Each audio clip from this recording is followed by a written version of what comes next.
All right, all right. Hey, hey.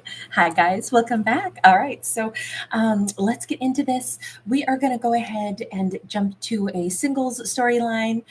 Shout out to Aquaman, Aqua Starman, and just letting you guys know, thanks so much. You guys have given such great feedback on, different little messages that you would like us to touch upon in stories. I'm actually going to honor one of those requests today. Right now, we're doing a series that are about past lives, but I put out a video yesterday just letting you guys know, hey, if there's something I've been missing, let me know. If there's a gap in a storytelling style that you guys have wanted. And specifically, I'll be working through your guys' comments and what you've requested. But just so you know, the one that we'll do later on today, that'll come out as just a bonus, is what our younger self wants our older self to know, our older self wants our younger self to know. We'll look at it both ways. So just know that that's coming. But for right now, here we go into a single storyline. I try to post these on Wednesdays, Fridays, Sundays. Now that I'm officially moved and everything's smooth, we can get back to that routine. Happy Friday, guys.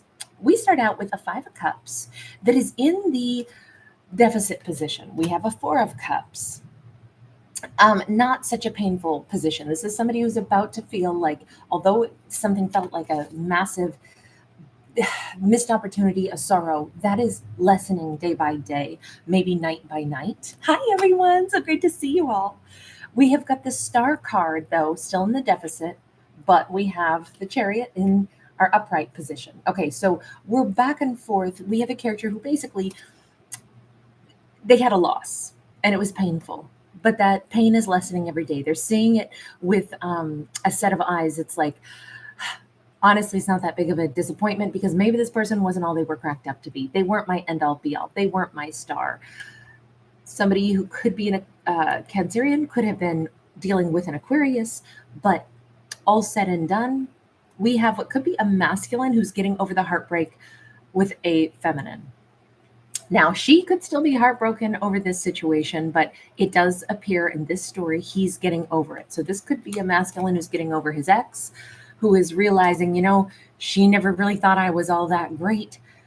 Even if she's disappointed that he's not with her anymore, he kind of was under the impression she didn't really like him all that much.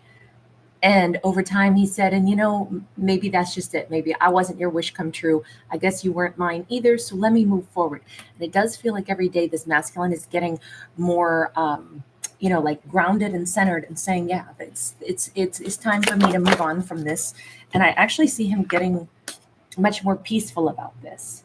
Two of Swords, Four of Wands. In no way, shape, or form is he saying, I'm going to rush out to go get married to somebody. If anything, I think this is somebody who wants to be single for just a hot minute and maybe get back to himself first. Now, I never care what genders any of our characters are, right? They're always, either or, because I look at energy, not, genders. But we do see him saying, I actually don't have any interest in reconnecting with that feminine of my past. I don't think she has an interest in reconnecting with him either. I actually do think that this is a confident, like two people are single. She may feel wronged by him. He's actually moved on from her, but he is not headed into a new relationship. And I would say that probably indicates very strongly, like, yeah, I'm not trying to replace or pretend I'm fine and then go jump into somebody else's life. So we don't see him seeking, like, I must go get married now, rub her nose in it, which that's really good. I mean, you wouldn't have been able to ride in the Chariot if he were, too swiftly like, okay, must go marry somebody. Because I wouldn't say that he was very, like, really over it and balanced, but he is. So he's moving forward beautifully. Nine of Wands is sideways. Eight of Pentacles is upright. Even though we know he's not looking for anything. In fact, he might be saying, I just want to go for a long drive. Maybe he's somebody who likes, I used to love this, just getting in the car and driving and exploring. I'm from the West Coast. And so there's like a lot of really beautiful, rustic side roads and mountains to just for the hell of it, just to go on a drive, just to go see what there is to see. And that's always been something I've just loved, is just driving with no destination and exploring like more remote territories. And I'm just wondering, maybe that's something he likes. just taking a drive. He may do some car camping. He may find himself, this looks like kind of flat plateaus. So I don't know that he's driving across mountains. Maybe he's just going to take a random road trip, do a Forrest Gump moment. Like, I'm going to drive until my car doesn't have gas, and where I stop is where I spend the night. Hopefully it's in a town with a gas station, unless he packs his own gas. But we definitely see him possibly like saying, I'm kind of clearing my head. I'm feeling like it's okay that I didn't end up with her. I'm all right with that. But that still doesn't mean that all of me is fully repaired, even though I'm pretty sure I am, but I'm not going to push it. I love the fact that this is a character who's aware that sometimes you still have to let, just the dust settle in your heart. And then the fact that we have, this could be very unexpected, but we have this 8 of Pentacles. He can't help but notice somebody. Now he's looking into like a window at a business or something, especially if he takes a drive somewhere just to clear his head, just to, I know sometimes getting out of our own environment is so nice because it makes us look at other places, and sometimes that puts us in a different frame of mind. But on the other hand, we also see new people. I don't know if he's looking into a bakery and seeing somebody, at a cafe, a bakery, something like that. Here she's actually, I think it's really hard to tell, but I see like tongs or pinchers. So she could be doing metallurgy, like a blacksmith, or she could be working in a bakery somehow. But it does look like he's going to notice somebody while they're at work. Now, this could just be somebody who's inspirational. She has kind of like a beehive hairdo, by the way. She may have her hair like up. Maybe she has a lot of hair. Maybe it's up because she's working in a bakery. Maybe she's got a hairnet on, something along those lines. But he's definitely noticing someone. So as we can tell, although his goal is not like, I must go find a lover. So funny how when we're not looking for something, when we even tell ourselves, nah, this isn't a good time. I just want to do me for a bit. I just want to take a drive. I just want to take a solo trip. I just want to roam around a city wherever I need to gas up. So maybe, not much more than a 200-mile radius from where I live. Maybe it's not even that far, but I just want to go somewhere, maybe do some window shopping, maybe just walk around a city I'm unfamiliar with. But on this trek where he fully expects to remain single, I don't think he can help it. He just might meet somebody that he admires, or somebody that is like, wow, that person seems really talented. I see her doing some kind of work-related thing. Maybe he wants to watch for a minute. It's pretty cool. Like lots of times if you go to, sometimes the special, let's say, chocolate making companies, or sometimes you even see like coffee houses roasting their own beans, or you see people, cake bakeries, frosting their cakes and decorating, and they intentionally put up like a glass partition so you can look right into the kitchen and you can see the chefs at work. It could be a scenario like that. It could be an artisan doing some kind of craft, but he's like impressed. He's impressed, I think, in a very non-romantic way at first. He's just impressed with the fact that this person has a skill. I kind of love the fact that, again, this is proof he's not out on the prowl looking for a hottie. But you know what? When you see something you like, I think the first impression is, wow, that's an impressive worker. Look at what she's capable of doing. I think he admires somebody for their skill. That could be the way he meets his next love, because we actually do see it shifting into conversation. If you are appreciating what somebody does and you're just intrigued, how do you do that? How do you make that? Where'd you learn to decorate like that? How'd you learn how to, whatever, do this, do that? That's pretty darn impressive. I feel like he's more interested in the mechanics of what she's doing, but then from there, it's a starting point for dialogue that just comes out very naturally. But then we can see these two might actually have a much longer conversation. Could turn into a cup of coffee a little bit later, a glass of wine a little bit later. This all still feels like it plays out in like the span of a day. It feels like this serendipitous way that two people meet each other. He is not looking for love or romance, but she does have a lot of hair, doesn't she? She could be a glorious redhead. Look at that mass of beautiful hair. I'm not saying he's drawn to her because she's got great hair. If anything, I still say she was in a hairnet or something that would have covered her hair, but I think she's quite stunning to him. She could be a he could be a she, just bear that in mind. But for right now, we see what we see here. I definitely think that these two get a chance to interact a little bit more. Maybe they part ways as like, wow, that was a great person. I want to stay in touch with him for business purposes. He might be deciding, although I've got to leave at the end of the day or evening or something and head back to the 200 miles from whence I did come. There could be this, like, I definitely will see you again kind of energy. That Six of Coins, I mean, maybe they connect, maybe they hang on to each other, one another's, you know, um, you know, contact info, something along those lines, perhaps. We have a Five of Wands, it is sideways, and we have the Star upright. Remember what we had before is he realized that somebody of his past either didn't really think the world of him, and come to find out, he's like, and she wasn't, I guess, my wish fulfillment either. That's the person he moved on from.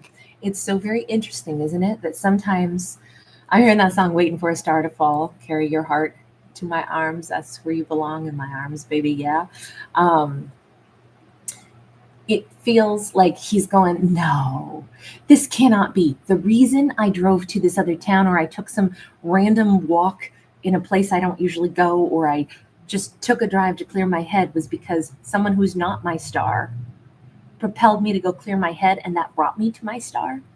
A person, because I feel like he already has an inkling in the back of his mind. Damn, this person is like so much of what I was looking for, even though I barely know her. I admire this person. They're pretty cool. They've got some skills and talents. I'm impressed with what they do. Maybe we had a really nice conversation. It almost feels like, and isn't that always the way that the universe goes, right? Sometimes we don't realize that if we could connect the dots and see the picture of our life emerging, but we don't realize how closely one reaction or interaction is related to the very next thing in our life. In this case, he just did some star hopping, right? He ended up, because of the wrong person, it propelled him forward to possibly meeting the right person. Now he's just mulling over this, chewing on this, possibly as he parts her company, departs and heads back to wherever he comes from. But it's in his mind. He's already, with that Five of Wands, this is kind of addressing it, assessing it, analyzing it, going over and over in one's mind. This is so crazy. This is so weird. Is it possible that I had to specifically meet the wrong person, then move on from them, and it propelled me directly into, we'll say, the constellation I was supposed to be in? It's like he traveled into this next solar system, this next constellation, this next galaxy where a better match is. But this was all interwoven. He couldn't have ended up meeting our fiery redhead that he respects, that is interesting, that is, someone that he already has more vibe with than he did with an ex. And he couldn't have ever met this new person had he not had that ex. That's what this story says to me. And he's evaluating this, going, this is kind of too serendipitous to believe. This is too good to believe, on one hand. We have the Blasted Tower. We have the Fool. We have the Seven of Coins. He's deciding, you know what? I don't make the rules of the universe. Stranger things have happened. He's brave. He's somebody who's like, look, maybe I know that there's crocodiles out there. Okay, maybe this person who I just met, who was pretty impressive, who I'd like to talk to again, maybe they're going to turn out to be a crocodile, right? Crocodiles, they look like they're sleeping. They look like they're not going to do anything, and then they do something terrible, right? Crocodiles are not to be trusted. But he's saying that can always be the case. You can always misunderstand or misrepresent, so I'm not going to be afraid of that. I'm going to go ahead and say, for whatever reason, she seemed like she was into me. I'm not going to put up any blockages. If she was vibing with me, even though this seems too serendipitous, too almost freaky for this to be the case, that I'm meeting the right person now because I met the wrong person first. Because I don't think he would have taken this drive. And I think he's realizing that, like, that's what the big message is in this. He probably wouldn't have done this if he hadn't first ended something with the wrong person and decided to go clear his head. This was so perfect. And that wrong person, we almost need to say a thank you to, because she helped propel him onto the right path in life. And I think this is him just saying, screw it. Weirder things have happened. I'm going to be open to the possibilities. I'm going to be open to the idea that maybe that ex, maybe I should say thank you to her. I mean, I don't have to say it in maybe real terms because that could be rude. Like, I'm so glad I met you, because you weren't right for me, but you sure helped me meet the right person. I don't think he's going to say that, but I think he's aware of this. And if anything, he's like, I got to see how this thing plays out. All said and done, Seven of Pentacles is like the slowly moving, like, let's see what seeds are planted. Let's see what the harvest looks like. But I kind of think he already knows everything in his life had to lay out this way. For all I know, this relationship could have been a very lengthy one, the one that was wrong, the one that ended. Um, he in all fairness, he is saying, I'm not missing out on the love of a lifetime. This is the Four of Cups in the reverse. There's no more illusions, there's no more sadness, there's no more feeling of missed opportunities. This, if it had shown this way, we would have seen, the cracked, wasted time and, oh my God, I lost so much. He didn't look at it that way. So I kind of think he intuitively knew my ex and I, we were never going to fulfill each other. We were never going to get to a place of contentment with each other because I wasn't what she wanted and she wasn't what I wanted. Not really. She was always looking for something that I didn't have to give her, and that always made her disappointed in me. Well, I was never going to be what she wanted. And honestly, I don't want to be with somebody who's always looking at what I'm lacking. So I'm going to clear my head. I'm going to move on. This honestly is a pretty great and like cohesive message about somebody who realizes why they weren't right with another person, and they don't have this prolonged healing journey because he's able to just look at this with those kind of like facts. Yeah, that was somebody that didn't really like what I had to offer. It wasn't what they were seeking. Doesn't mean there's anything wrong with me. Doesn't mean there's anything wrong with them. I kind of think that's why he's not wounded, because it's more of a relief for him to discover that the person of the past who always said he was coming up short, that person, of course I was coming up short for her. I didn't have what she wanted, but honestly, she didn't really have what I needed either.